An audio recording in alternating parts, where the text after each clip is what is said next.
Hello friends, હું જયદીપ ગોંડલિયા આપ સૌનું મારુતિ એકેડમીમાં હાર્દિક સ્વાગત કરું છું. તો વિદ્યાર્થી મિત્રો, આપણે ઓલરેડી મારુતિ એકેડમી ચેનલમાં સેમેસ્ટર 6ના વિદ્યાર્થી માટે આપણે એસજીપીના most IMP question, most IMP topic જે આપણે અપલોડ કરી દીધા છે વિદ્યાર્થી મિત્રો. તો જે લોકોએ હજી સુધી લોકો ન જોયા હોય તો સૌથી પહેલાં એ આખો પૂરેપૂરો વિડીયો લેક્ચર જોઈ લેજો, જેથી તમને 100% તમને એમાંથી ફાયદો થઈ શકે. તો વિદ્યાર્થી મિત્રો, આજે આપણે જે ઘણા બધા વિદ્યાર્થી મિત્રોની મને રિક્વેસ્ટ હતી કે સાહેબ અમને આઈસીએમ બરોબર, ઇન્સ્ટોલેશન કમિશન એન્ડ મેન્ટેનન્સ બરોબર, એ આઈસીએમ સબ્જેક્ટ છે, તો એમાં જે આઈએમપી ટોપિક્સ અને આઈએમપી જે ક્વેશ્ચન છે હું જે બોલતો જાઉં છું બરોબર છે, એ તમને બધી વસ્તુ તમને ખ્યાલ આવી જશે. અને તમારી પાસે જો ટેક્સ્ટ બુક હોય તો ટેક્સ્ટ બુક સામે રાખજો અને આ વિડીયો કાનમાં હેન્ડ્સફ્રી ભરાવીને તમે સાંભળી લો, એટલે વિદ્યાર્થી મિત્રો તમને એક પણ ડાઉટ નહીં રહે, બધી વસ્તુ તમને ખબર પડી છે. અને હજી સુધી તમે કંઈ વાંચ્યું ન હોય તો પણ કાંઈ વાંધો નહીં, જે હું તમને ટીક કરાવું છું એના ઉપર લાગી જાઓ હવેથી બરોબર. 31/5 તમારું પહેલું પેપર છે બરોબર, એસજીપી, પછી તમારું આઈ થિંક આઈસીએમ છે બરોબર, પછી તમારું ઈઓબીસી છે અને લાસ્ટમાં તમારું એમઓટીસીબી લગભગ એવું કાંક છે બરોબર ને. તો વિદ્યાર્થી મિત્રો, સૌથી પહેલાં તમે મારુતિ એકેડમી ચેનલને સબસ્ક્રાઇબ ન કરી હોય વાલા મિત્રો, તો સૌથી પહેલાં તમે સબસ્ક્રાઇબ કરી નાખજો બરોબર. અને બીજી વસ્તુ, અને જે બાજુમાં જે બેલ આઇકન છે એને પણ પ્રેસ કરી દેવાનું, ઓકે, જેથી તમને બધા વિડીયોઝ લેક્ચર તમને નોટિફિકેશન દ્વારા મળી રહે. અને આની પીડીએફ એ તમને આપણી ટેલિગ્રામ ચેનલ છે મારુતિ એકેડમી, એમાં તમને મળી જશે. ડન. ચાલો, તો અહીંયા મેં તમને જે આપણે કરવાનું હોય એ કરવા દેવાનું છે. અને બીજી વસ્તુ કે તમને લેક્ચરમાં મજા આવે અને તમને ખરેખર તમને થતું હોય કે આખી યુટ્યુબ ચેનલમાં તો સૌથી વધારે આવી રીતે તમને કોઈ છેલ્લે સમયે આઈએમપી ટોપિક્સ, અને તમને ખબર છે ફિફ્થ સેમના વિદ્યાર્થીઓ જે તે પાસ થઈ ગયા છે એ લોકોને તો ખબર જ છે કે જે આઈએમપી હું તમને આપું છું મોસ્ટ ઓફ 100%માંથી વિચાર કરો કે 80-90% આપણું પૂછાય તો આપણે જલસા પડી જતા હોય છે બરોબર ને. તો આપણે એવી રીતે હું તમને કરાવવા જઈ રહ્યો છું જેથી તમને જલસા પડી જાય અને પેપર પૂરું થાય ને પછી તમે મને યાદ કરો ને ભૂકા બોલાવી દો બરોબર, એ જ આપણે જોવાનું છે. ઓકે, તો વિદ્યાર્થી મિત્રો, મારી રિક્વેસ્ટ છે કે ગુજરાતના તમામ વિદ્યાર્થી મિત્રોને આ લેક્ચર પહોંચાડો બરોબર, જેથી બધા લોકોને છેલ્લા સમય પાસ થઈ જાય, સારા માર્કે મળી શકે. કારણ કે છઠ્ઠું સેમ બહુ અગત્યનું હોય છે. લેક્ચરની શરૂઆત કરીએ. પહેલું ચેપ્ટર એ છે ઇન્સ્ટોલેશન ઓફ ઇલેક્ટ્રિકલ ઇક્વિપમેન્ટ્સ બરોબર, ઇલેક્ટ્રિકલ સાધનોનું સ્થાપન બરોબર, જે 8 માર્કનું છે. કેટલા ભાઈમાં 8 માર્કનું પૂરેપૂરો લેક્ચર જોજો તો જ તમને ફાયદો થશે વિદ્યાર્થી મિત્રો. કારણ કે હું વચ્ચે જે ટોપિક, ઘણા ટોપિક આમાં ન હોય એ પણ હું ટોપિક તમને લખાવતો જઈશ, બોલતો જઈશ, જેથી તમારે બુકમાં તમે લખી શકો બરોબર વિદ્યાર્થી મિત્રો. ચાલો, હવે બીજો ચેપ્ટર છે એ છે કમિશનિંગ એન્ડ ટેસ્ટિંગ. તો વિદ્યાર્થી મિત્રો, એ જે છે એ 16 માર્કનું ચેપ્ટર છે વિદ્યાર્થી મિત્રો. સૌથી હાઈએસ્ટ આ ચેપ્ટરનું વેઇટેજ છે 16 mark. Chapter number 2 commissioning and testing. Chapter number 3 કે જે મેન્ટેનન્સ ઓફ ઇલેક્ટ્રિકલ ઇક્વિપમેન્ટ્સ, જે 14 માર્કનું છે, કે જેનું નામ છે ઇલેક્ટ્રિકલ સાધનોની જાળવણી. પછી ટ્રબલ શૂટિંગ 12 માર્કનું, કે જેને આપણે ક્ષતિ નિવારણ કહેતા હોય છે. અર્થિંગ જે 12 માર્કનું ચેપ્ટર છે. લાસ્ટ એન્ડ ફાઇનલ એ છે ઇલેક્ટ્રિકલ એક્સિડન્ટ એન્ડ સેફ્ટી, એટલે કે વીજ અકસ્માતો અને સલામતી, જે 8 માર્કનું છે. તો 8 માર્કનું જે છેલ્લું ચેપ્ટર 8 માર્કનું વિદ્યાર્થી મિત્રો, એમાં માત્ર ને માત્ર 6 કે 7 ક્વેશ્ચન પૂછાય છે બરોબર, 2 અને 3 માર્કના પૂછાય છે અને પૂરેપૂરા રોકડા માર્ક તમને મળી એવા છે. બહુ યાદ પણ રાખવાની જરૂર નથી, શાંતિ તમે એક વખત વાંચી લે તમને યાદ પણ રહી જાય આ ચેપ્ટરમાંથી. તો સૌથી પહેલાં મારા મત મુજબ તમારે સૌથી પહેલાં 1 થી 3 ચેપ્ટર બહુ મસ્તીના કવર કરી નાખવાના છે. તો વિદ્યાર્થી મિત્રો, ચલો કયા ટોપિક કવર કરવો જોઈએ એની પહેલાં હું તમને માહિતી આપી દઉં. ચાલો, જો તમને સ્ક્રીન ઉપર દેખાતું હશે ઇલેક્ટ્રિકલ સાધનોનું સ્થાપન, એટલે કે ઇન્સ્ટોલેશન ઓફ ઇલેક્ટ્રિકલ ઇક્વિપમેન્ટ્સ. એમાં જે સૌથી પહેલો ટોપિક એ છે ભારે વીજ સાધનોને સ્થળ પર ઉતારવા બરાબર. ભારે જે વીજ સાધનો છે, સૌથી પહેલાં વિદ્યાર્થીઓ આ ચેપ્ટર શું છે, આ ચેપ્ટર શું કહેવા માંગે છે. આપણને ખબર જ છે કે ભાઈ ઇન્ડસ્ટ્રી છે, તો ઇન્ડસ્ટ્રીમાં અલગ અલગ પ્રકારના વિવિધ ક્ષમતાવાળા સ્ટેટિક અને રોટેટિંગ ઇલેક્ટ્રિકલ સાધન હોય છે. યસ ઓર નો બરોબર, જેમ કે transformer, rectifier, circuit breaker, induction motor, આ બધા અલગ અલગ પ્રકારના શું હોય છે, સ્ટેટિક અને રોટેટિંગ ઇલેક્ટ્રિકલ ઇક્વિપમેન્ટ હોય છે. તો આ જ્યારે નવું સાધન આવે, જેમ કે ટ્રકમાંથી સાઇટ પર અનલોડ કરવાનું હોય, સાધનને અમુક સમય પછી સ્થાપિત કરવાનું હોય, યોગ્ય રીતે સ્ટોર કરવાનું હોય, તો આવી બધું વિદ્યાર્થી મિત્રો ઇલેક્ટ્રિકલ એન્જિનિયરને એઝ અ તમે ઇલેક્ટ્રિકલ એન્જિનિયર બનવા જઈ રહ્યા છો તો તમારે આ બધી વસ્તુ તમારે ખબર હોવી જોઈએ કે એને માઉન્ટેશન કેવી રીતે કરવું જોઈએ, મશીનને ઉંચકીને કઈ જગ્યાએ મૂકવું જોઈએ, એનું મશીનનું લેવલ કેવી રીતે હોવું જોઈએ. તો વિદ્યાર્થી મિત્રો આ ચેપ્ટરમાં આપણે એ બધું સમજવાનું છે કે ભાઈ ભારે વીજ સાધનોને કેવી રીતે સ્થળ પર ઉતારવા જોઈએ. તો એમાં સૌથી પહેલો ટોપિક, સૌથી અગત્યનો ટોપિક એ છે વિદ્યાર્થી મિત્રો કે ભારે દાગીના ચડાવવા અને ઉતારવાના સાધનો, એટલે કે lifting devices for loading and unloading heavy equipment. તેમાં કોનો સમાવેશ થાય? વિદ્યાર્થી મિત્રો 6 વખત પૂછાયેલો. વિદ્યાર્થી વિચાર તો કરો, આ 6 વખત ક્વેશ્ચન પૂછાયેલો છે ભાઈ. એમાં રોપ પુલી બોક આવે, પછી શિયર લેગ્સ આવે, સ્લિંગ આવે, વિન્ચીસ આવે, સ્નેચ બ્લોક આવે. તો આ બધા અલગ અલગ લિફ્ટિંગ ડિવાઇસ છે. ખબર પડી ગઈ વિદ્યાર્થી મિત્રો?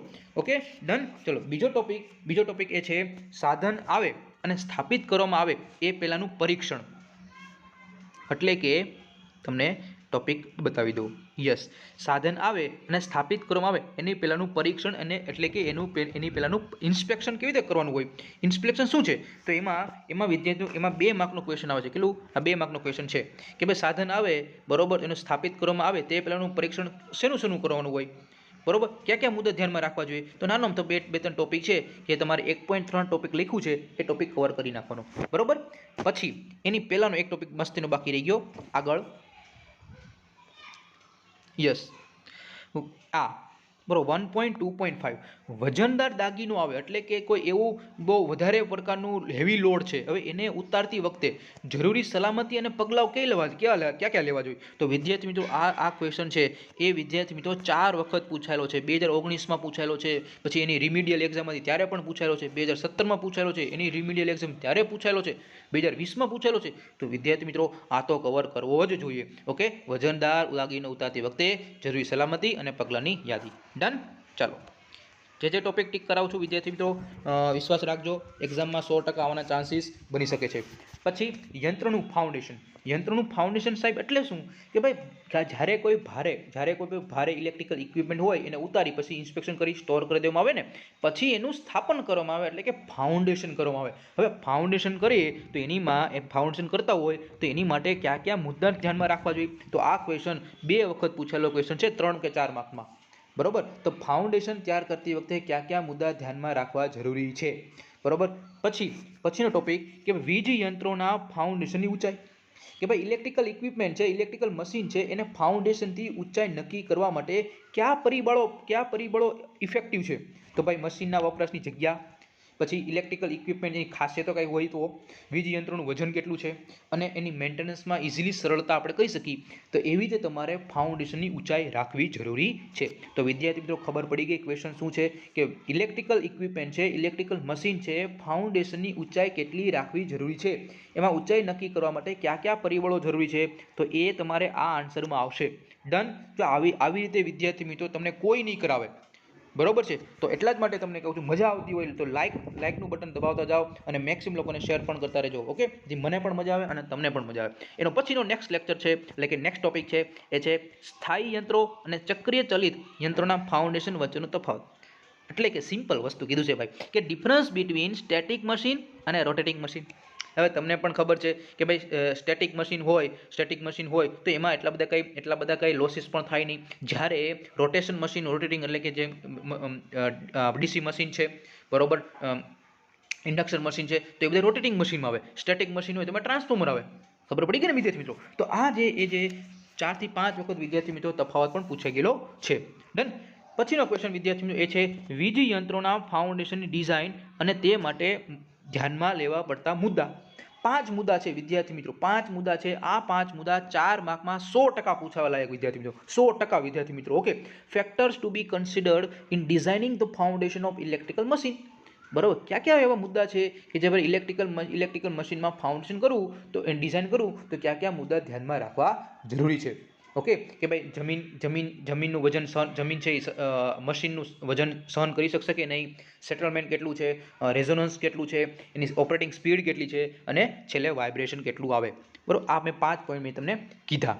ઓકે, ચાલો પછી 1.6 છે તો 1.6નો એમાં 1.6માં એમાં છે 1.6.2 1.6.2 એ વિદ્યાર્થી મિત્રો બહુ અગત્યનો ક્વેશ્ચન, અને આ ક્વેશ્ચન વિદ્યાર્થી મિત્રો 8 વખત ક્વેશ્ચન પૂછેલો છે વિદ્યાર્થીઓ, 8 વખત.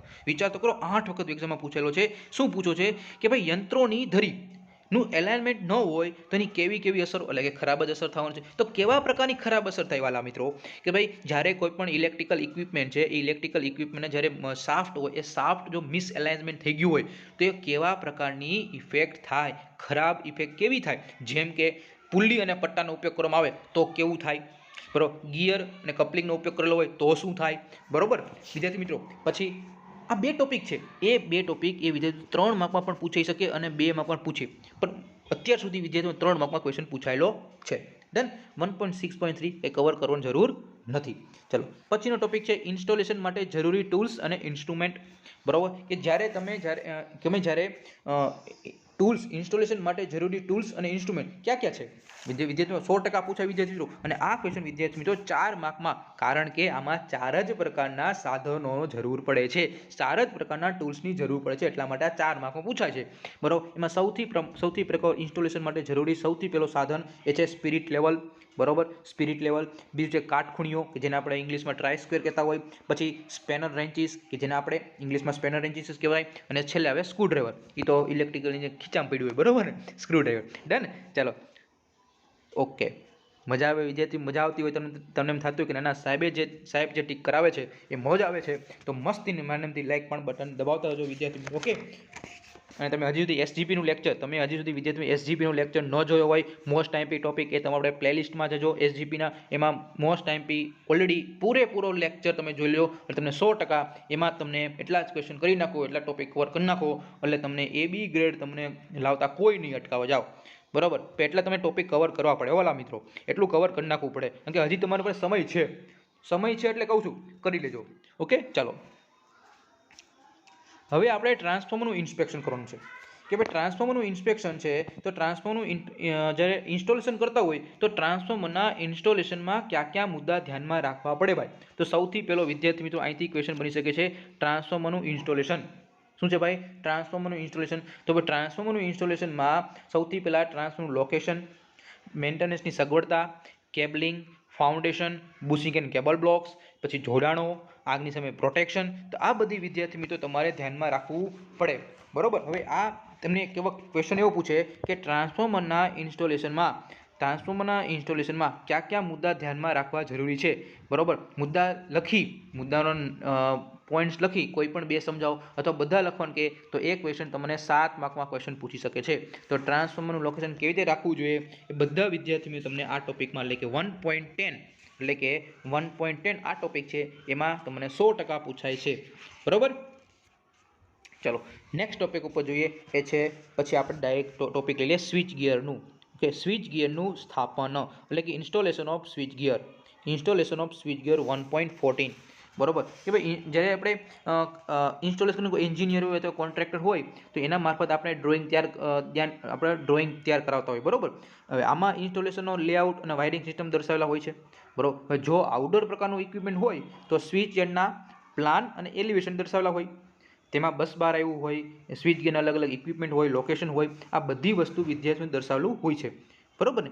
હવે આ અલગ તમે ચેક કરતા હોય છે, ફાઉન્ડેશન છે, સર્કિટ બ્રેકર છે, મિકેનિકમ એસેમ્બલી છે, તો એ બધી વસ્તુ તમારા સ્વિચ ગિયરનું સ્થાપનમાં તમારે કરવાનું હોય છે, બરોબર. લોકેશન કેવી રીતે રાખવું જોઈએ, પછી પૂર્વ તૈયારી શું કરવી જોઈએ, ફાઉન્ડેશન શું કરવું જોઈએ, તો એ ટોપિક તમારા આ ક્વેશ્ચનમાં આવી શકે છે. પછી ઇન્ડક્શન મોટર છે, તો ઇન્ડક્શન મોટરનું સ્થાપન છે, તો ઇન્ડક્શન મોટરનું સ્થાપન પણ ઇમ્પોર્ટન્ટ છે વિદ્યાર્થીઓ. જેવી રીતે સ્વિચ ગિયરનું સ્થાપન છે, એમાં વિદ્યાર્થીઓને ડાયરેક્ટ લઈ લેજો ઇન્ડક્શન મોટરનું સ્થાપન. તો એમાં ઇન્ડક્શન મોટરના સ્થાપનમાં કયા મુદ્દાઓ ધ્યાનમાં રાખવા જોઈએ, તો એમાં વિદ્યાર્થીઓ 5 મુદ્દા છે. કેટલા? 5 મુદ્દા. સૌથી પહેલો સલામતી, પછી લોકેશન, પછી ફાઉન્ડેશન લેવલિંગ, ચોથું ઇન્સ્ટોલેશન રેઝિસ્ટન્સ, પાંચમું એલાઇનમેન્ટ. તો 5 મુદ્દા છે કે જેમે ઇન્ડક્શન મોટરનું સ્થાપન કરતી વખતે તમે ધ્યાનમાં રાખવા જરૂરી છે, બરોબર. પછી આવશે ઇલેક્ટ્રિકલ વાયરિંગનું ઇન્સ્ટોલેશન. તો ઇલેક્ટ્રિકલ વાયરિંગનું ઇન્સ્ટોલેશનમાં એમાં વિદ્યાર્થી મિત્રો હજી સુધી એક પણ વખત જીટીયુમાં ક્વેશ્ચન પૂછાયેલો નથી અને પૂછવા લાયક પણ છે નહીં. રેડી? એટલે મને નથી લાગતું કે એમાંથી પૂછી શકે. ચાલો ઓકે, ડન. ચલો હવે આપણે ચેપ્ટર નંબર 2 ઉપર જઈએ, બરોબર. Commissioning and testing, commissioning and testing. તો આ કમિશનિંગ એન્ડ ટેસ્ટિંગ છે વિદ્યાર્થી મિત્રો, એ ડાયરેક્ટ આપણે લેવાનું છે.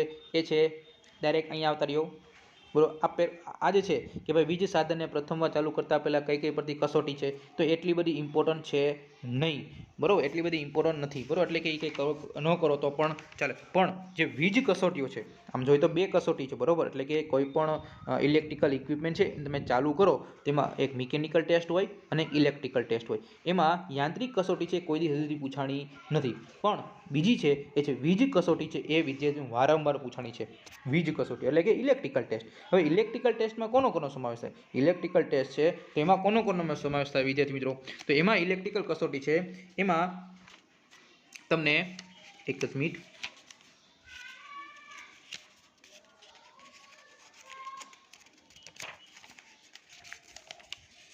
યસ, ઇલેક્ટ્રિકલ અલગ અલગ પ્રકારની ટેસ્ટ છે વિદ્યાર્થી મિત્રો. તો એમાં તમારો વાઇન્ડિંગના ઇન્સ્યુલેશનના પ્રતિરોધનું માપન, બરાબર, વાઇન્ડિંગની સુકવણી, ફેઝ સિક્વન્સની ચકાસણી, પછી ઉચ્ચ વોલ્ટેજ પરીક્ષણ, ટ્રાયલ નો લોડ ટેસ્ટ, તાપમાન વધારાનું પરીક્ષણ. તો વિદ્યાર્થી મિત્રો આ જે છે એ વીજ કસોટી છે વિદ્યાર્થી મિત્રો, અને આમાંથી 2 માર્કમાં, 3 માર્કમાં અને 4 માર્કમાં અલગ અલગ રીતે વિદ્યાર્થી મિત્રો એક્ઝામમાં 100% ક્વેશ્ચન પૂછાય છે. આખો ક્વેશ્ચન નહીં પૂછાય કે ભાઈ ઇલેક્ટ્રિકલ ટેસ્ટ સમજાવો, ના, એમાંથી આ લોકો શું કરશે કે ભાઈ એવું પૂછશે કે ભાઈ તમે વીજ સાધનને એટલે કે ઇલેક્ટ્રિકલ ઇક્વિપમેન્ટને તમે પ્રથમવાર ચાલુ કરો છો, એમાં કેટલા પ્રકારની ટેસ્ટ છે તો નામ આપી સમજાવો. તો એમાં યાંત્રિક કસોટી અને વીજ કસોટી. એમાંથી તમને એમ પૂછે કે વાઇન્ડિંગના ઇન્સ્યુલેશનનું પ્રતિરોધનું માપન કરવું હોય તો તમારે શું કરવું જરૂરી છે? ખબર પડી ગઈ. ફેઝ સિક્વન્સની ચકાસણી કરવી હોય તો કયા કયા મુદ્દા ધ્યાનમાં રાખવા જોઈએ? તો એ બધી વિદ્યાર્થી મિત્રો તમારે આ ટોપિકમાં આવશે, એટલે કે વીજ કસોટીમાં આવશે. ખબર પડી ગઈ? Okay, done. ચાલો હવે આપણે આગળ જોઈએ. એ છે વીજ સાધનો પર ખાસ પરીક્ષણો કરવામાં આવે છે, ખાસ પ્રકારની ટેસ્ટ કરવામાં આવે છે. કોની ઉપર? અલગ અલગ ઇક્વિપમેન્ટ ઉપર. જેવી રીતે જેમ કે ટ્રાન્સફોર્મર પર ખાસ અલગ અલગ પ્રકારના ટેસ્ટ કરતા હોય છે, ઇન્ડક્શન મોટરમાં થતા છે. તો વિદ્યાર્થીઓ માત્ર ને માત્ર 2 માર્કમાં કે 3 માર્કમાં, આમ તો જોઈએ તો 2 જ માર્કમાં પૂછાય છે કે ટ્રાન્સફોર્મર પરના કયા કયા ટેસ્ટ કરવામાં આવે છે, ઇન્ડક્શન મોટરના કયા છે. તો વિદ્યાર્થી મિત્રો આ જેટલા છે, આ જેટલા તમને છે, જેટલા આપ્યા છે એ ટ્રાન્સફોર્મરના, ઇન્ડક્શન મોટરના, અલ્ટરનેટરના અને સિંક્રોનસ મોટરના આ 4 મશીન છે. 4 મશીનને ટેસ્ટ કરી લેજો વિદ્યાર્થી મિત્રો. એક્ઝામમાં 100% આવવાના ચાન્સીસ 2 માર્કમાં છે. બરોબર, એટલે ભૂલતા નહીં. ચાલો હવે આપણે જોઈએ આગળ. હવે ડાયરેક્ટ ટોપિક ઉપર લઈએ છીએ પાવર ટ્રાન્સફોર્મર. પાવર ટ્રાન્સફોર્મરના કમિશનિંગ ટેસ્ટ. તો પાવર ટ્રાન્સફોર્મરનું છે એમાં કમિશનિંગ ટેસ્ટ છે. કમિશનિંગ પહેલાંની તૈયારી થયા પછી તેના કમિશનિંગ માટે અલગ અલગ ટેસ્ટ કરવામાં આવે છે. તો કઈ પ્રકારની ટેસ્ટ કરવામાં આવે વિદ્યાર્થી મિત્રો? તો તમને ખબર જ છે કે પ્રોટેક્શન રિલે પરના સેકન્ડરી ઇન્જેક્શન ટેસ્ટ કરવામાં આવે છે, પછી વોલ્ટેજ રેશિયો ટેસ્ટ કરવામાં આવે છે, ગ્લુકોઝ રિલે પરના ટેસ્ટ કરવામાં આવે છે, ફેન અને પંપ પરનો ટેસ્ટ કરવામાં આવે છે. તો આ અલગ અલગ જે બોલ્યો એ અલગ અલગ પ્રકારના કમિશનિંગ ટેસ્ટ કરવામાં આવતા હોય છે. તો આ વિદ્યાર્થી મિત્રો 3 માર્કમાં પૂછી શકે છે અને પૂછાયેલો પણ છે 4 વખત. ડન. ચલો 3 ફેઝ ઇન્ડક્શન મોટર છે. તો 3 ફેઝ ઇન્ડક્શન મોટરમાં જે કમિશનિંગ પહેલાંના ટેસ્ટ છે, 3 ફેઝ ઇન્ડક્શન મોટરમાં કમિશનિંગ પહેલાંના ટેસ્ટ એ પૂછાણા નથી. બરોબર, નહીં મિકેનિકલ ચેક, નહીં ઇલેક્ટ્રિકલ, પણ 3 ફેઝ મોટરનું જે કમિશનિંગ છે એ પૂછેલું છે વિદ્યાર્થી મિત્રો. એમાં એવું પૂછે છે કે 3 ફેઝ ઇન્ડક્શન મોટર કમિશનિંગ કરવું હોય તો 3 રીતે થઈ શકે. એટલે કે સ્ટાર્ટિંગ અપ, જો મોટર સ્ટાર્ટ ન થાય તો શું કરવું, અને જો મોટર લોડ ન લેતી હોય તો શું કામ ન લેતી હોય, તો એના કારણો એ લખ્યા છે. બરોબર, ચલો હવે આગળ નેક્સ્ટ પોઈન્ટ ઉપર જઈએ. યસ, પછી ઇન્સ્યુલેટિંગ. હવે ટોપિક આપણે લઈએ ડાયરેક્ટ. યસ, ઇન્સ્યુલેટિંગ ઓઇલના ગુણધર્મો. વિદ્યાર્થી મિત્રો આ 3 થી 4 વખત એક્ઝામમાં પૂછેલો છે વિદ્યાર્થી મિત્રો કે ઇન્સ્યુલેટિંગ ઓઇલના ગુણધર્મો કયા કયા છે. બરોબર, હવે એની પહેલાં ઇન્સ્યુલેટિંગ ઓઇલના ગુણધર્મો તમને સમજાવતા પહેલાં અહીંયા અલગ અલગ પ્રકારના જે ઇન્સ્યુલેટિંગ ઓઇલના રિલેટેડ અલગ અલગ ડેફિનેશન આવી છે. તો અગત્યના પદો છે. બરોબર, એ અગત્યના પદો તમારે લખવા હોય તો લખી લો વિદ્યાર્થી મિત્રો.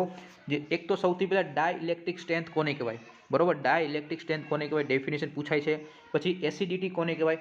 આપણને થાય એ નહીં, બરોબર, એ તો આપણે થમ્સઅપ પીને પૂરું કરી નાખી, પણ આ જે આને ન પીવડાવવાની હોય, બરોબર, તો એ એસિડિટી શું છે.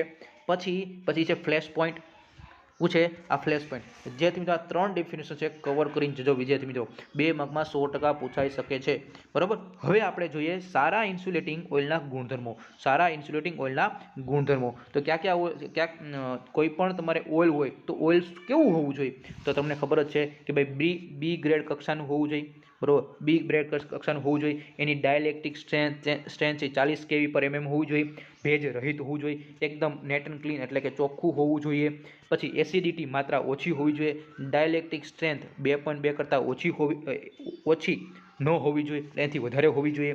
આ બધી વિદ્યાર્થીઓ 6 કે 7 છે એ સારા ઇન્સ્યુલેટિંગ ઓઇલના ગુણધર્મો છે. ડન. ચાલો હવે આપણે આગળ જઈએ. તો ભાઈ ટ્રાન્સફોર્મર ઓઇલનું કેવો ગુણધર્મ હોય? બરાબર. આ તો સારા ઇન્સ્યુલેટિંગ વાત કરી. એમ પણ પૂછે કે ભાઈ ટ્રાન્સફોર્મરમાં જે આપણે ઓઇલ નાખો છો, આપણે જે ટ્રાન્સફોર્મરમાં જે ઓઇલ નાખો છો તો એ ટ્રાન્સફોર્મરના ઓઇલના કયા કયા ગુણધર્મો હોવા જોઈએ? જેમ આપણે ઓલી રીતે જોયું સેમ, પણ અહીંયા ફેક્ચ્યુઅલ વસ્તુ લખવું પડશે કે ભાઈ સ્લજ છે તો સ્લજનું પ્રમાણ 0.1%થી ઓછું હોવું જોઈએ. પછી એસિડિટી છે 0.4 મિલીગ્રામ mg/g હોવી જોઈએ. ફ્લેશ પોઈન્ટ 140°C એટલું હોવું જોઈએ. પોર પોઈન્ટ -20°C ઓછું ન હોવું જોઈએ. તો આ બધા વિદ્યાર્થી મિત્રો ટ્રાન્સફોર્મર ઓઇલના ગુણધર્મો છે. કન્ફ્યુઝ નહીં થતા વિદ્યાર્થી મિત્રો, એક છે સારા ઇન્સ્યુલેટિંગ માટે અને એક છે ટ્રાન્સફોર્મર માટે. ડન. ચાલો હવે આગળ જોઈએ વિદ્યાર્થી ક્યાં ક્યાં પૂછેલા છે. યસ. હવે વિદ્યાર્થી મિત્રો એ છે ઇન્સ્યુલેટિંગ ઓઇલ ખરાબ થવાના કારણો. એ પણ પૂછી શકે છે વિદ્યાર્થી મિત્રો. અને ઇન્સ્યુલેટિંગ ઓઇલ શુદ્ધ કરવાની રીત. ઇન્સ્યુલેટિંગ ઓઇલ છે એને શુદ્ધ કરવાની રીત કઈ પ્રકારની છે વિદ્યાર્થી મિત્રો? એ બહુ અગત્યના ટોપિક છે ભાઈ.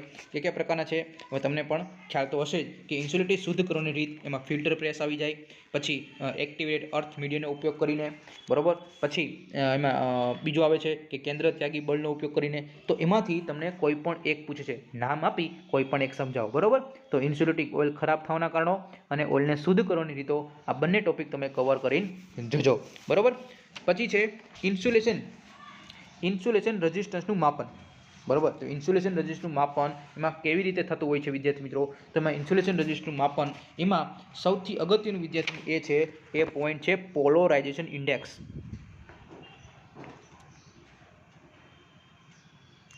પોલરાઇઝેશન ઇન્ડેક્સ વિદ્યાર્થી સૌથી અગત્યનો પોઈન્ટ છે કે જે 8 કે 9 વખત સુધી પૂછાયેલું છે વિદ્યાર્થી મિત્રો. પોલરાઇઝેશન ઇન્ડેક્સ કોને કહેવાય? બરાબર. તો આ ક્વેશ્ચન કવર કરી જજો. બરાબર. એક્ઝામ પૂછે. અને પછીનું પૂછ્યું છે વિદ્યાર્થીનો પછીનો ટોપિક છે એ છે વર્કિંગ ટેમ્પરેચરના આધારે ઇન્સ્યુલેશનનું વર્ગીકરણ કેટલા પ્રકારે થાય છે? બરાબર. કે ભાઈ વર્કિંગ ટેમ્પરેચરના આધારે ઇન્સ્યુલેશનનું વર્ગીકરણ કેવી રીતે થાય છે? તો એની માટે હું નામથી શોર્ટ ટ્રેકિંગ આપી દઉં છું. બરાબર. આખું આવી રીતે છે વિદ્યાર્થીઓ YAEBF HC. બરાબર. તો આ તમને કેમ યાદ રાખશો? મારી સાથે કમેન્ટ બોક્સમાં તમે વધુમાં વધુ જેટલા લોકો મારા લેક્ચર છે બધા લોકો આ કમેન્ટ બોક્સમાં શોર્ટ ટ્રિક્સ લખી નાખશે. YAEBF HC શું લખો? બોલો મારી સાથે. YAEBF અને HC. બરાબર.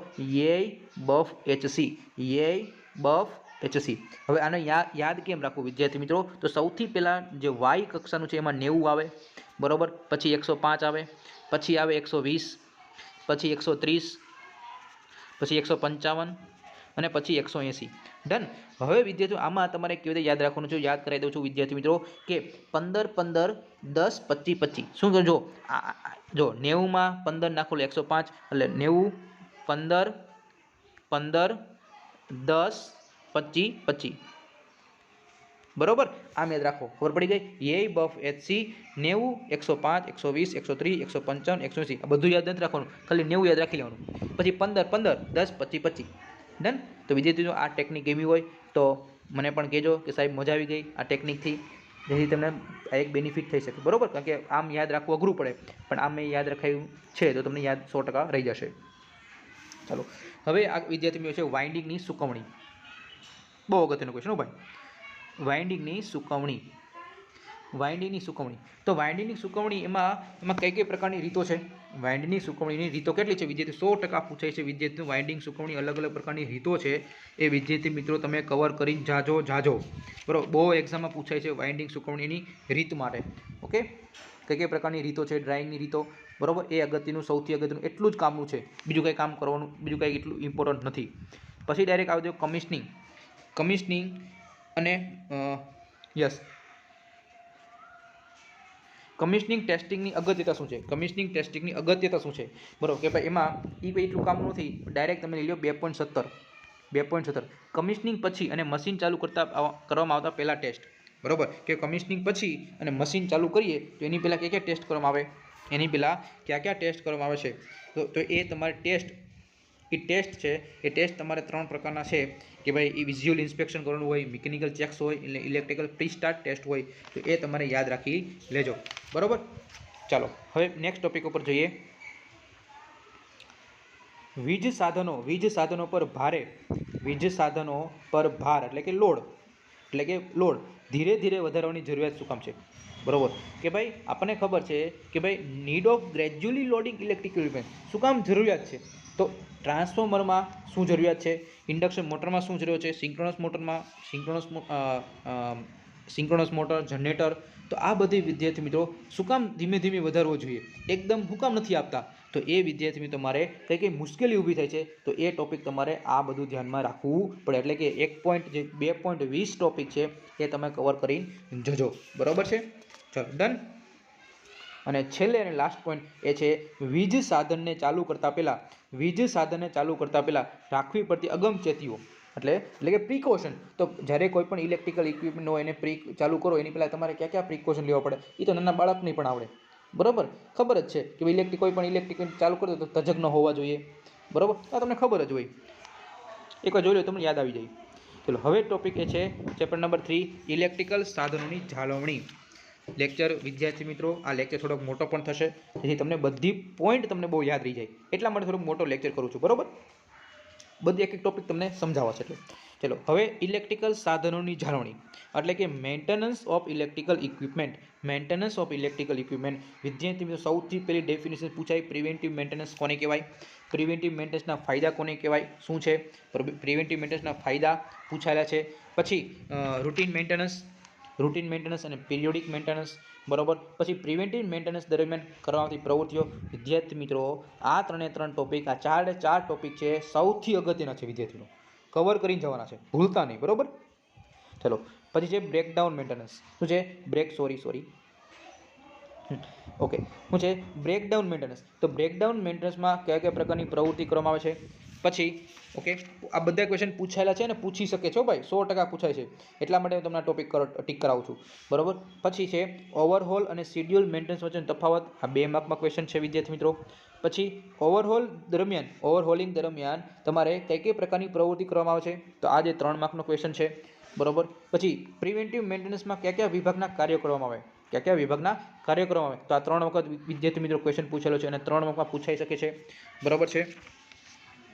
પછી મેન્ટેનન્સ શેડ્યુલ તમે બનાવતા હોય તેમાં કયા મુદ્દા ધ્યાનમાં રાખવા પડે ભાઈ? મેન્ટેનન્સ શેડ્યુલમાં કયા મુદ્દા ધ્યાનમાં રાખવા પડે? 10 મુદ્દા છે એટલે 4 માર્કમાં ક્વેશ્ચન પૂછાય. મશીનની સાઇઝ, મશીનનો પ્રકાર શું છે, સાધનના રક્ષણ માટેની વ્યવસ્થા શું છે, સાધનની વધારાની સામગ્રી શું છે, આ બધી વિદ્યાર્થી મિત્રો તમારે મેન્ટેનન્સ શેડ્યુલ બનાવતી વખતે તમારે ધ્યાનમાં રાખવા પડે. બરાબર, ચલો હવે છે મેન્ટેનન્સ છે. તો મેન્ટેનન્સ તમારે કેટલા સમયે કરવું પડે? એટલે કે મેન્ટેનન્સનો દર એટલે કે આવૃત્તિ, ફ્રીક્વન્સી ઓફ મેન્ટેનન્સ ઓફ દર એટલે કે મશીન એટલે એમાં કે ભાઈ 6 મહિને કરવાનું, મહિને કરવાનું, કલાક કરવાનું, વર્ષે કરવાનું. તો એ બધી વસ્તુ તમારે આમાં રાખવાનું હોય છે. તો એમાં વિદ્યાર્થી મિત્રો આ 3.13 નામનો ટોપિક છે, એટલું પૂછાય છે કે મેન્ટેનન્સનો દર શું છે અને મેન્ટેનન્સની ફ્રીક્વન્સી કઈ બાબતો પર આધાર રાખે. બરાબર, તો આ 3 માર્કનો ક્વેશ્ચન પૂછાય છે વિદ્યાર્થી મિત્રો, જોઈ લેજો. જીટીયુના પેપરમાં પણ તમે જોઈ લેજો અને પૂછાઈ શકે છે, હજી પણ આ ટોપિકમાંથી પૂછી શકે છે. પછી આવશે વિદ્યાર્થી મિત્રો એ છે કે ભાઈ હવે ટ્રાન્સફોર્મરનું છે વિદ્યાર્થી મિત્રો. તો વિદ્યાર્થી મિત્રો કે ટ્રાન્સફોર્મરનું મેન્ટેનન્સ શેડ્યુલ બે પ્રકારે થાય.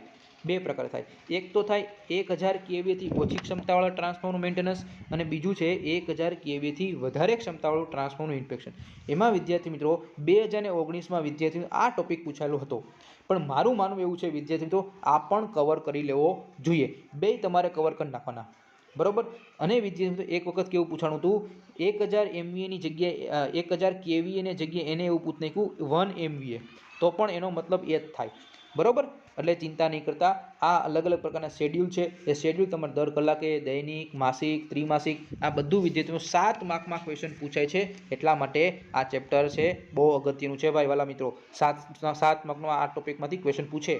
પછી ઇન્ડક્શન મોટરનું મેન્ટેનન્સ શેડ્યુલ બહુ અગત્યનું છે. ઇન્ડક્શન મોટરનું મેન્ટેનન્સ શેડ્યુલ તો કે આ પણ કવર કરી લેજો. બરોબર, 3 માર્કનું પૂછાય છે. સર્કિટ બ્રેકરનું મેન્ટેનન્સ નથી પૂછાતું. બરોબર, સર્કિટ બ્રેકરનું મેન્ટેનન્સ બહુ એટલું બધું પૂછાતું નથી. પર ઓવરહેડ લાઇન છે, ઓવરહેડ લાઇનનું મેન્ટેનન્સ શેડ્યુલ પૂછાય છે વિદ્યાર્થી મિત્રો. ઓવરહેડ લાઇનનું મેન્ટેનન્સ શેડ્યુલ છે એ વિદ્યાર્થીઓ 100% કવર કરી જજો. બરોબર, કે ભાઈ ઓવરહેડમાં લાઇનનું ઇન્સ્પેક્શન થતું હોય, પોલ સ્ટ્રક્ચર, ઇન્સ્યુલેટર, તો એ વિદ્યાર્થી મિત્રો પૂછાય છે. પછી હવે એક આ નવો ટોપિક છે, એ છે વિદ્યાર્થી મિત્રો બહુ અગત્યનો, એ છે હોટ લાઇન અથવા લાઈવ લાઇન મેન્ટેનન્સ શું. એક્ઝામમાં પૂછાય કે ભાઈ હોટ લાઇન કોને કહેવાય અથવા લાઈવ લાઇન મેન્ટેનન્સ કોને કહેવાય, 2 માર્કમાં પૂછાય. અથવા એમ પૂછાય કે હોટ લાઇન અથવા લાઇન મેન્ટેનન્સનો સિદ્ધાંત શું છે. તો વિદ્યાર્થી મિત્રો આ 3 વખત એક્ઝામમાં પૂછાયેલો છે. આવા ખૂણા ખાતરે પૂછાય ને એટલા જ માટે આપણે એમ થાય કે સાહેબ પેપર બહુ અઘરું હતું. એ અઘરું નહોતું ભાઈ, તો વાંચ્યું નહોતું એટલે અઘરું લાગે. બરોબર, એટલા જ માટે હું તમારા ટોપિક એવા માટે કરાવું છું. એટલા માટે તમારી પાસે બુક પેન રાખજો, લખતા જજો. પછી હોટ લાઇન મેન્ટેનન્સની પ્રવૃત્તિ કઈ કઈ કરવામાં આવે, તો એ પણ 2018માં વિદ્યાર્થી મિત્રો પૂછેલો હતો કે હોટ લાઇન મેન્ટેનન્સની કઈ કઈ પ્રવૃત્તિ કરવામાં આવે છે. ડન. ચાલો હવે આગળ જોઈએ. ચાલો હવે નેક્સ્ટ ટોપિક ઉપર સ્ટોરેજ બેટરીનું મેન્ટેનન્સ શેડ્યુલ વિદ્યાર્થી મિત્રો પૂછે છે. નાનું અમથું છે, નાનું અમથું ખાલી 3 માર્કમાં છે અને નાનું અમથા ટોપિક છે. બરોબર, આરામથી તમે યાદ પણ રહી જાય એવા અઘરા નથી. હવે અપૂરતા મેન્ટેનન્સના કારણે ઇન્ડક્શન મોટરમાં કઈ કઈ પ્રકારની ઉદ્ભવે ખામી. બરાબર, મેન્ટેનન્સ ન થયું હોય તો ઇન્ડક્શન મોટરમાં કેવા પ્રકારની ખામી થાય, કયા પ્રકારના ફોલ્ટ થાય. બરોબર, તો એ વિદ્યાર્થી મિત્રો 3 માર્કમાં ક્વેશ્ચન, તો 4 માર્કમાં ક્વેશ્ચન પૂછી શકે છે. બરોબર, તો વિદ્યાર્થી મિત્રો અહીંયા આપણા ત્રીજું ચેપ્ટર વિદ્યાર્થી મિત્રો આપણે આ પૂરું કર્યું. બરોબર, હવે આપણે ચોથું ચેપ્ટર કવર કરવા જઈએ છીએ. ચાલો, એ છે ટ્રબલ શૂટિંગ. શું છે વિદ્યાર્થી મિત્રો? Trouble shooting. તો સૌથી પહેલો ટોપિક છે એ છે ડાયરેક્ટ અહીં તમે આવતા રહ્યો વિદ્યાર્થી મિત્રો, એ છે ઇલેક્ટ્રિકલ ઇક્વિપમેન્ટમાં ફોલ્ટ થવાના કારણો. બે પ્રકારના ફોલ્ટ થાય છે. એક તો એક્સટર્નલ ફોલ્ટ થાય છે અને એક તો થાય છે ઇન્ટરનલ ફોલ્ટ. તો વિદ્યાર્થી મિત્રો આ 3 માર્કનો ડાયરેક્ટ પૂછાય છે કે એમાં અલગ અલગ તમે આખો સમજાવો. બરોબર, તો સમજાવવાનું કે તમારે પૂરેપૂરું તમને સમજાવવું પડે. બરોબર, એમાં તમને એમ પણ પૂછે કે ઇલેક્ટ્રિકલ ઇક્વિપમેન્ટ બાહ્ય કારણો સમજાવો, 3 માર્ક. અને એમ પણ પૂછે કે ઇલેક્ટ્રિકલ ઇક્વિપમેન્ટમાં આંતરિક કારણો જણાવો, 3 માર્ક. બરોબર, અલગ અલગ રીતે પૂછી શકે છે. પછી ડાયરેક્ટ વિદ્યાર્થી મિત્રો એ છે ટ્રબલ શૂટિંગ કોને કહેવાય. 2 માર્કમાં વિદ્યાર્થી મિત્રો ડેફિનેશન પૂછી શકે કે ટ્રબલ શૂટિંગ કોને કહેવાય અને ટ્રબલ શૂટિંગમાં કયા મુદ્દા ધ્યાનમાં રાખવા પડે, કયા પોઈન્ટ ધ્યાનમાં રાખવા પડે. પછી ટ્રબલ શૂટિંગમાં કયા પ્રકારના ઇક્વિપમેન્ટ છે, મલ્ટીમીટર, મેગર, ટેકોમીટર, થર્મોમીટર, હાઇડ્રોમીટર. વિદ્યાર્થી મિત્રો આ 2 માર્કમાં તમને પૂછે કે ટ્રબલ શૂટિંગમાં કયા પ્રકારના ઇન્સ્ટ્રુમેન્ટની યાદી આપો, તો યાદી તમારે બની નાખવાની. બરાબર, પછી સૌથી અગત્યનું એ છે, એમાં વિદ્યાર્થીઓ પૂછીએ તો ટેસ્ટર, ટોંગ ટેસ્ટર. શું છે? ટોંગ ટેસ્ટર છે એ વિદ્યાર્થીઓ આકૃતિ દોરી સમજાવવાનું કે, અથવા ગ્રાઉલર છે. શું છે? ગ્રાઉલર. તો આ પણ વિદ્યાર્થીઓ અલગથી પૂછાય, ગ્રાઉલર શું છે, ગ્રાઉલરની આકૃતિ દોરી સમજાવો. બરોબર, તો આ પણ પૂછી શકે છે. આ વિદ્યાર્થીઓ આખો પૂછે તો આ 7 માર્કનો ક્વેશ્ચન પૂછી શકે કે ટ્રબલ શૂટિંગ માટે જોઈતા ઇન્સ્ટ્રુમેન્ટની યાદી આપો, 7 માર્ક. બરોબર, ડન. ચાલો પછી વિદ્યાર્થી મિત્રો ટ્રબલ શૂટિંગ માટે અલગ બીજા પણ ઇક્વિપમેન્ટ છે.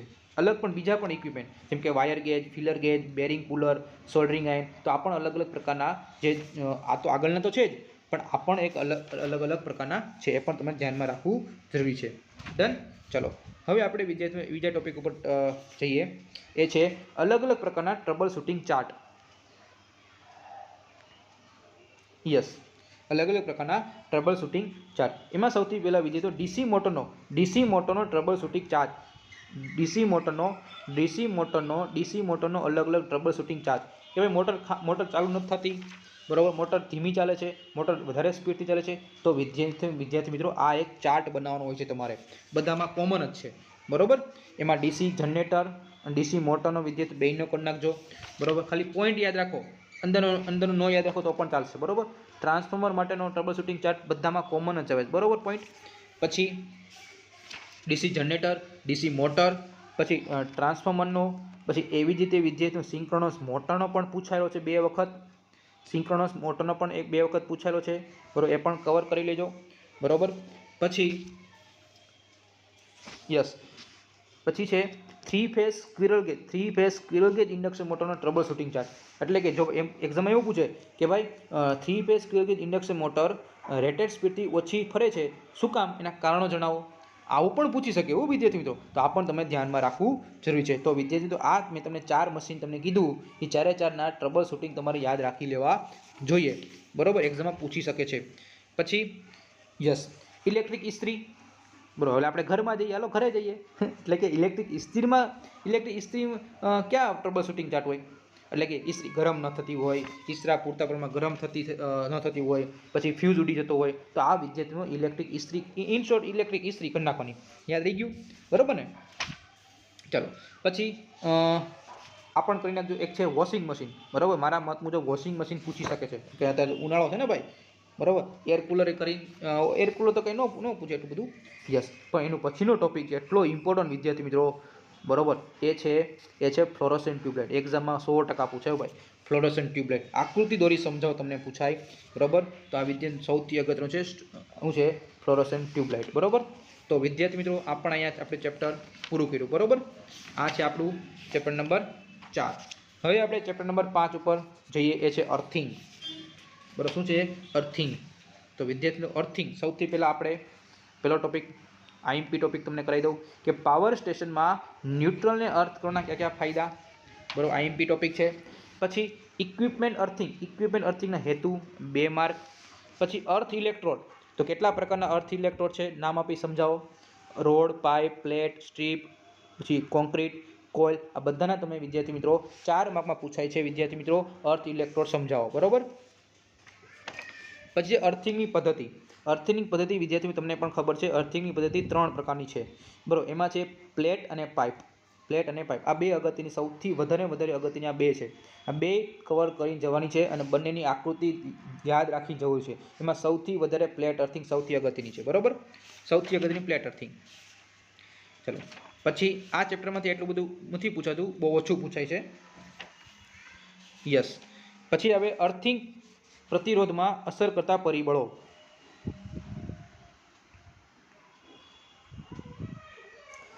અર્થિંગ પ્રતિરોધમાં જે મારો રેઝિસ્ટન્સ વધારો હોય તો કયા પરિબળો છે, ઘટાડવાની કઈ રીત છે, બરાબર. એટલે સૌથી પહેલાં પરિબળો યાદમાં રાખવાના, કે એમાં કયા પરિબળો છે. ટોટલ એમાં 3 પ્રકારના પરિબળો છે. અર્થિંગ પ્રતિરોધમાં વધારો કયા પરિબળો કરે છે, ઢીલા જોડાણ હોય તો રેઝિસ્ટન્સ વધે, જોડાણો વચ્ચે કાટ હોય, જમીનમાં ભેજનું ઓછું પ્રમાણ હોય, તો આ બધા લીધે અર્થિંગ પ્રતિરોધમાં વધારો થાય છે. હવે વધારો થઈ ગયો તો ઘટાડવાની કઈ રીત છે, બરાબર. તો એ પણ તમારા 2 ટોપિક તમારે કવર કરવા જવાના છે. પછી હવે અર્થિંગ રેઝિસ્ટન્સ છે, તો અર્થિંગ રેઝિસ્ટન્સ એને માપવાની કેટલી રીત, અર્થિંગ રેઝિસ્ટન્સ માપવાની રીતના નામ આપી કોઈ પણ એક સમજાવો. તેમાં 4 પ્રકારની રીત છે, વોલ્ટ એમીટર, અર્થ ટેસ્ટર, ઓહમ મીટર અને અર્થ લૂપ ટેસ્ટર, બરાબર. એમાં કોઈ પણ એક પૂછાય છે. ચાલો, હવે આપણે જોઈએ એક નાનો તો તફાવત છે વિદ્યાર્થી મિત્રો, એ છે ઇક્વિપમેન્ટ અર્થિંગ, સિસ્ટમ ગ્રાઉન્ડિંગ વચ્ચેનો તફાવત, બરાબર. આ બંને વિદ્યાર્થી પૂછાય છે, બરાબર. બંને ટોપિકમાંથી આ કરી લેજો, ડન. ચલો, હવે આપણે નેક્સ્ટ ટોપિક ઉપર જોઈએ, એ છે યસ સબસ્ટેશન અને જનરેટિંગ સ્ટેશનમાં અર્થિંગ. સબસ્ટેશન અને એની પહેલાં વિદ્યાર્થી મિત્રો આ કરી લેજો, ઔદ્યોગિક સ્થાનમાં અર્થિંગ, કે ભાઈ જે ઇન્ડસ્ટ્રીયલ એરિયા છે, તો એમાં અર્થિંગમાં કઈ પ્રકારનું અર્થિંગ થતું હોય, બરાબર. એટલે કે આ ટોપિક છે 5.16.3, એ ટોપિક કવર કરી લેજો, બરાબર, અગત્યનો છે. અને હવે આપણે લાસ્ટ એન્ડ ફાઇનલ ચેપ્ટર આવી, એ છે ઇલેક્ટ્રિકલ એક્સિડન્ટ્સ એન્ડ સેફ્ટી, બરાબર. તો સૌથી પહેલો ટોપિક વિદ્યાર્થી મિત્રો એ છે કે વીજ અકસ્માત થવાના કારણો શું છે, બરાબર. કે ભાઈ કોઝિસ ઓફ ઇલેક્ટ્રિકલ એક્સિડન્ટ, શા માટે ઇલેક્ટ્રિકલ એક્સિડન્ટ થાય છે, બરાબર. હાઈ વોલ્ટેજ ઇક્વિપમેન્ટને લીધે, અયોગ્ય વીજ જોડાણ હોય તો, ઇલેક્ટ્રિક સાધન વાપરતી બેદરકારી રાખી હોય, બરાબર. સલામતી માટે પ્રણાલીનો ઉપયોગ ન કરવામાં આવેલ હોય, અયોગ્ય વ્યક્તિ દ્વારા કાર્ય થતું હોય. મને ખબર જ નથી કે લેમ્પ આમ ફિટ થાય તો કામ ફિટ કરો ભાઈ, થવાનો શોર્ટ લાવવાના છે, તો આ પણ મુદ્દા ધ્યાનમાં રાખવા જરૂરી છે. પછી વીજ આંચકાની તીવ્રતાને નિયંત્રતા પરિબળો, એટલે કે factor controlling the severity of electric shock. તો કઈ બાબતો ઉપર ધ્યાનમાં રાખે છે? તો 6 બાબતો ઉપર ધ્યાન રાખે છે વિદ્યાર્થી મિત્રો. એ 6 પોઈન્ટ એટલે કે 3 માર્કમાં પૂછી શકે છે 100%. બરોબર. પછી વિદ્યાર્થી એ છે વ્યક્તિ લાઈવ પાર્ટના સંપર્કમાં આવે ત્યારે એમાં ત્યારે લેવામાં કયા પગલાં લેવા જોઈએ? એટલે કે મને શોર્ટ લાગ્યો, બરોબર, તો એ માટે મારે કયા પગલાં લેવા જોઈએ એ સમય મારે? બરાબર. તો લાકડું, સૂકું દોરડું, કોઈ અવાક પદાર્થ, એને વ્યક્તિને વીજ સંપર્ક દૂર કરવાનો, બરોબર. આમથી નહીં પકડ, આમ નહીં પકડીને તમને શોર્ટ લાગે, ખબર પડી ગઈ? તો એવા કયા મુદ્દા ધ્યાનમાં રાખવા જરૂરી છે. પછી સલામતી, સેફટી તમારે શું ધ્યાનમાં રાખવી પડે? બરાબર. તો સલામતી અને સેફટી માટે અલગ અલગ પગલાં છે, જે અલગ અલગ ઇન્ડિયન ઇલેક્ટ્રિસિટી રૂલ છે એ મુજબ તમારે ધ્યાનમાં રાખવું જરૂરી છે. બરાબર.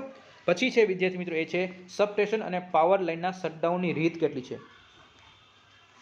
તો એમાં ટોટલ 5 પ્રકારના અલગ અલગ રીત છે, 5 પ્રકારની અલગ અલગ કાર્યવાહી થતી હોય છે. તો એમાં આપણે યાદ રાખી લેવાનું કે આ ટોપિક સૌથી અગત્યનો 3 માર્કમાં પૂછાય કે સબસ્ટેશન અને પાવર લાઇનના શટડાઉનની રીત કઈ છે.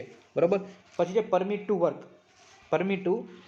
તો પરમિટ ટુ વર્ક છે સર્ટિફિકેટ આપવાનું હોય, બરાબર. કોઈ પણ કાર્ય કરતા હોય સર્ટિફિકેટ આપવાનું હોય તો કેવા પ્રકારનું સર્ટિફિકેટ હોય, તો એમાં કયા મુદ્દા ધ્યાનમાં રાખવા પડે, તો એ મુદ્દા તમારે ધ્યાનમાં લખી નાખવાના છે. બરાબર. ડન વિદ્યાર્થી મિત્રો, ખબર પડે છે કે નહીં? ઓકે, ખબર પડતી હોય તો કમેન્ટ બોક્સમાં મને લખતા રહેજો. બરાબર. ચલો, તો વિદ્યાર્થી મિત્રો હવે આપણે ખાલી 2 ટોપિક બાકી છે સૌથી અગત્યના, એ છે તમને કહી દઉં એટલે આપણો આજનો લેક્ચર કમ્પ્લીટ થઈ જાય. ચાલો.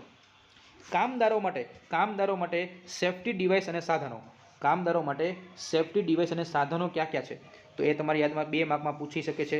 પછી સેફ્ટી પ્રેક્ટિસ, બરાબર, સલામતીના આચરણ માટે કયા મુદ્દા ધ્યાનમાં રાખવાના?